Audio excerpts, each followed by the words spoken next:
Darurat judi online. Baru-baru ini PPTK melaporkan transaksi terkait dengan judi online yang mencapai 600 triliun pada semester pertama 2024 ini. Bahkan 80% diantaranya pemainnya merupakan masyarakat berpenghasilan rendah. Pemerintah melalui Satgas Judi Online yang baru saja dibentuk telah memblokir 5.000 rekening mencurigakan. Kemudian timbul pertanyaan ya, lantas bagaimana media melihat pemerintah dalam berantas judi online ini? Dan untuk membahasnya pada editorial view pada malam ini di Prime News sudah bergabung sambungan daring. Ada Standard and Practice CNN Indonesia, Mbak Dewi Savitri. Selamat malam. Assalamualaikum Mbak Desaf, sehat selalu. Mbak Desaf. Waalaikumsalam, selamat malam. Apa kabar? Sehat, Alhamdulillah. Mbak Desaf, bagaimana kemudian CNN Indonesia memotret penanganan judi online oleh pemerintah? Yang kita lihat sejauh ini ya, bahwa pertama tentu kita mengapresiasi bahwa Presiden pemerintah dalam Satgas judi online, meskipun kemudian juga setelah pertemuan Satgas yang pertama kita melihat bahwa belum jelas apa sih formulasi untuk mengatasi judi online ini, dan saya kira itu hal yang wajar ya, mengingat tidak ada negara di dunia yang saat ini sudah punya resep yang jitu untuk mengatasi judi online. Yang jelas kita penting melihat bahwa judi online sebagaimana juga dengan problem-problem terkini lainnya itu mulai muncul dari teknologi yang makin maju ya.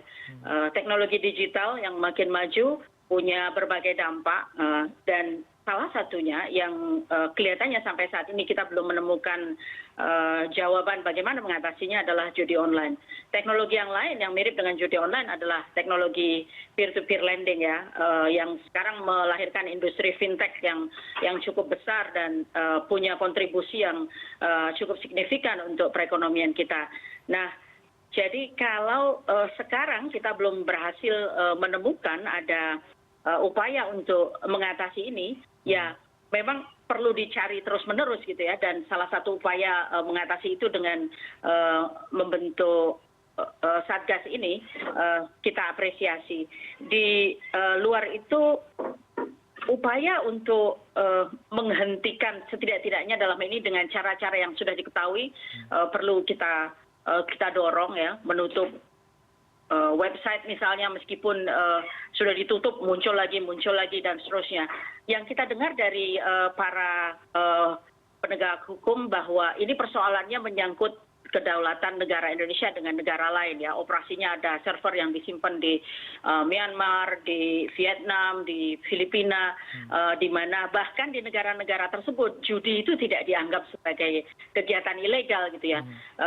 Jadi ringkasnya memang pekerjaannya banyak, formulasi yang paling jitu belum ditemukan. Jadi media termasuk CNN Indonesia masih terus melihat akan seperti apa langkah pemerintah berikutnya. Kalaulah tadi Anda katakan formulanya harus dicari begitu ya untuk menghilangkan, memberantas judi online ini. Apakah Satgas yang dibentuk ini perlu koordinasi dengan lintas negara, Mbak Desaf, untuk membuat semacam MOU agar bisa menutup banyak situs judi online yang ada di tanah air, Mbak Desaf? Saya menduga itu sudah mulai dilakukan ya, apalagi sejak kita tahu bahwa servernya tidak ada di sini gitu. Jadi kalau mau mencari solusi yang lebih permanen, tidak harus melibatkan negara-negara lain. Salah satu persoalan yang paling penting barangkali adalah prinsip legalitas itu ya. Kalau di Indonesia dianggap ilegal, maka itu berarti otomatis kriminal. Kalau di negara lain tidak dianggap ilegal dan bahkan kemudian mendatangkan keuntungan ya dari Indonesia ya, dalam devisa yang bentuknya tadi triliunan rupiah, justru mungkin di negara-negara tempat server itu disimpan dianggap sebagai berkah ekonomi gitu ya. Jadi ini dua posisi yang sangat bertolak belakang, dan itu hanya bisa dikompromikan dengan masing-masing pihak bicara dan mendiskusikan. Di tempat kami ini jadi bencana, di tempat Anda ini jadi jadi berkah gitu ya. Gimana mempertemukan ini? Dan ini bukan pertama kali ya persoalan transnasional yang dihadapi Indonesia ya. sebelumnya juga kita menghadapi isu korupsi ya. Jadi uang korupsi di Indonesia dibawa kabur ke negara lain kemudian disimpan gitu ya. Korupsinya di sini ilegal tapi disimpannya dengan cara-cara yang legal sehingga kemudian kita memang butuh waktu yang lama sekali untuk diskusi dan untuk mencari titik temu gitu ya dengan negara-negara tempat hasil korupsi itu disimpan. Gimana caranya? Sebagian berhasil, banyak yang masih tidak berhasil. Saya kira itu yang nanti mungkin akan terjadi dengan persoalan judi online ini. Tapi kalau kita lihat ya, negara sementara ini negara-negara yang disebut tadi ya adalah Filipina, Myanmar, Vietnam gitu ya. Kalau benar begitu, kemudian juga ada Kamboja ya. Kalau benar begitu, ini negara-negara yang kita kenal sudah lama. Diplomasi kita adalah diplomasi ASEAN ya. Nah, barangkali salah satu isu yang bisa dimainkan di sini adalah bagaimana mendekati itu dengan cara diplomatis ya, hubungan diplomatik ya. Di satu sisi ada isu teknologi, di sisi lain apakah apakah diplomasi bisa membantu upaya Satgas ini?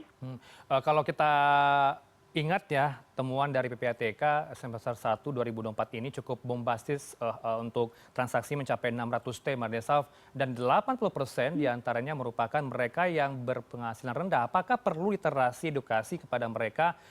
Bahaya loh untuk melakukan atau terjerat dengan judi online. Apakah ini masih belum sampai ke mereka yang mungkin secara instan berpikir kalau judi online mudah dapat uang, begitu? Ya, di luar angka-angka statistik itu kan 10-20% juga kan anak-anak ya, remaja, bahkan yang paling muda ada yang dicatat 10 tahun umurnya sudah mulai ikut judi online.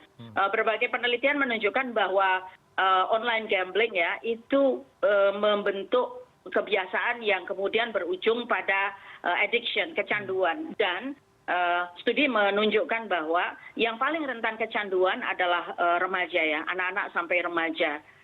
Jadi pedangnya itu bermata banyak gitu ya. Jadi sudah kena kelompok miskin, remaja dan anak mudah teradiksi pula gitu ya. Studi yang lainnya juga menunjukkan bahwa online gambling itu mudah menyasar kelompok muda karena dia masif beriklan dan iklannya itu banyak menyasar platform sosial media ya. Kalau kita hari-hari ini membuka Facebook misalnya ya, salah satu platform sosial media yang sangat masif dipakai di Indonesia, sangat mudah menemukan posting tentang judi online di berbagai kalangan gitu ya. Kan di Facebook itu kalau kita lihat itu ada bermacam-macam grup ya. Ada grup jual beli, ada grup bisnis, ada grup hobi, ada komunitas hobi, macam-macam lah gitu ya. Komunitas antar daerah. Dan di berbagai komunitas itu sangat mudah menemukan berbagai posting tentang judi online. Jadi misalnya satu posting yang beberapa kali saya lihat, kira-kira pesannya begini. Ada foto yang menunjukkan situs slot ya, judi online, dan kemudian captionnya berbunyi kira-kira begini.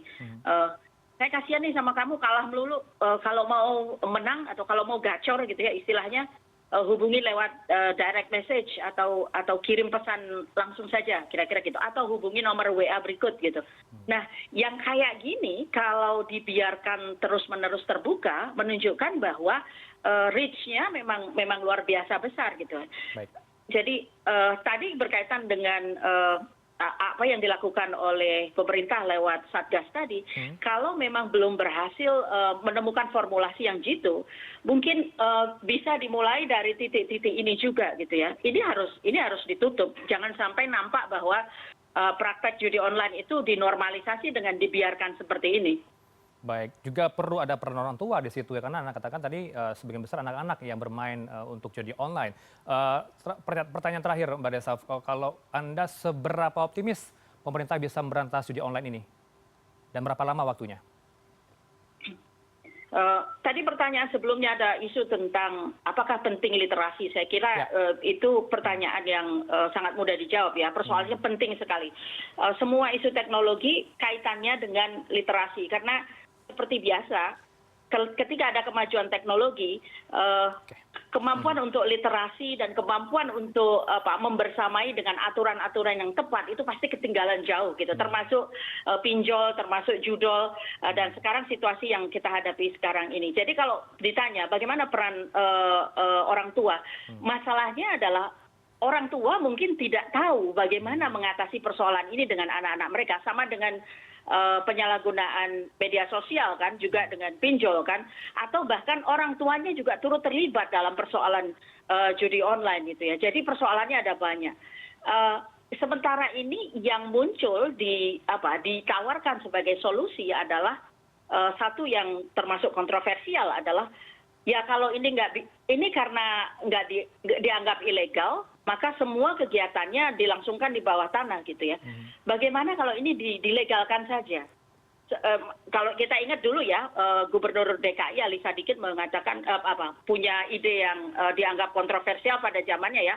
Judinya dibikin legal saja di Pulau Seribu gitu. Nah sekarang judi online ini juga muncul perdebatan seperti itu. Kalau dilegalkan maka bisa diatur sebagaimana mengatur P2P lending itu ya, untuk pinjaman seperti fintech itu ya. Umur pemain bisa dikontrol, populasi pemainnya bisa dikontrol, ada identitas tentang siapa yang bermain, siapa yang menyediakan layanan, pajaknya berapa dan seterusnya. Sejatinya ada pemasukan untuk negara. Tapi ini saja ya, satu wacana yang muncul saja ya. Lagi-lagi ini akan menjadi tugasnya Satgas Judi Online untuk menimbang gitu. Kita mau pakai yang mana, dan ini yang kita monitor betul ya. Media melihat betul gimana nih nanti kelanjutannya. Baik, kita tunggu bagaimana penanganan judi online ini. Masih banyak yang terjerat begitu ya di negeri tercinta kita Indonesia ini. Terima kasih untuk pandangannya di malam ini di Editorial View. Ada Mbak Dewi Savitri, Standard and Practice Indonesia bersama kami di Prime News. Selamat malam, Assalamualaikum.